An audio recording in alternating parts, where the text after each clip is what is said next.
Assalamualaikum warahmatullahi wabarakatuh. Perkenalkan, nama saya Titin Dartini Setiawati, NPM 23411179 dari kelas manajemen 23D.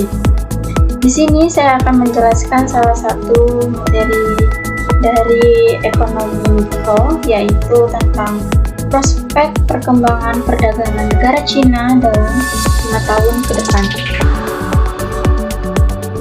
Prospek perdagangan yaitu pertukaran barang dan jasa dan modal antara negara-negara. Jadi pertukaran barang, jasa, dan modal itu antara negara satu dengan negara lainnya.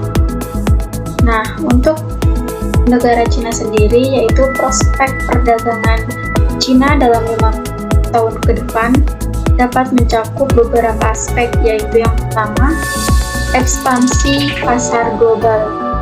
Cina memungkinkan akan terus mengembangkan kehadirannya di pasar internasional, mencari peluang baru untuk mengekspor barang dan jasa. Cina juga berinvestasi dalam inisiatif seperti Belt and Road Initiative dapat memperluas keterlibatan ekonomi Cina di berbagai wilayah. Yang kedua, ada teknologi dan inovasi.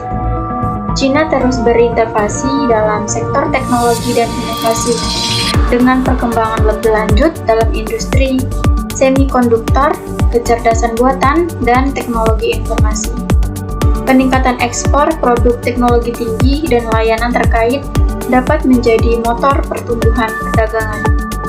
Yang ketiga, bekerja sama regional.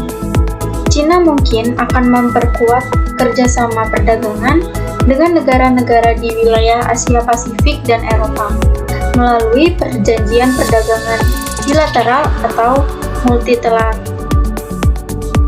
Yang keempat, ada perubahan dalam rental produk global.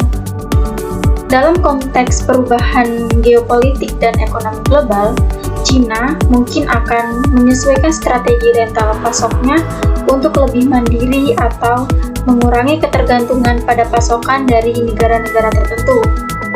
Yang kelima, ada pertumbuhan ekonomi internal. Pengembangan pasar domestik dapat menjadi fokus dengan meningkatnya daya beli dan konsumsi masyarakat Cina.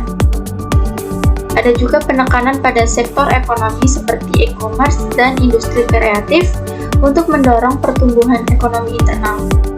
Yang keenam, ada isu perdagangan dan hubungan internasional. Cina mungkin akan terus menghadapi tantangan dan ketegangan dalam hubungan perdagangan internasional, termasuk perundingan dengan mitra dagang utamanya seperti Amerika Serikat dan Uni Eropa. Yang ketujuh, ada keberlanjutan dan lingkungan. Mungkin ada peningkatan fokus pada perdagangan yang berkelanjutan dan ramah lingkungan, mencerminkan tren global menuju praktik bisnis yang lebih hijau. Yang ke-8 maksudnya, pengaruh kebijakan pemerintah. Kebijakan pemerintah Cina, terutama terkait dengan regulasi perdagangan dan investasi, dapat memiliki dampak yang signifikan pada perkembangan perdagangan dalam 5 tahun ke depan. Aspek perkembangan perdagangan semua yang dipengaruhi oleh Cina ini, sejumlah faktor termasuk kondisi ekonomi global, dinamika politik, dan perubahan pasar, tren konsumen. Sekian penjelasan dari saya, kurang lebihnya saya mohon maaf. Saya akhiri. Wassalamualaikum warahmatullahi wabarakatuh.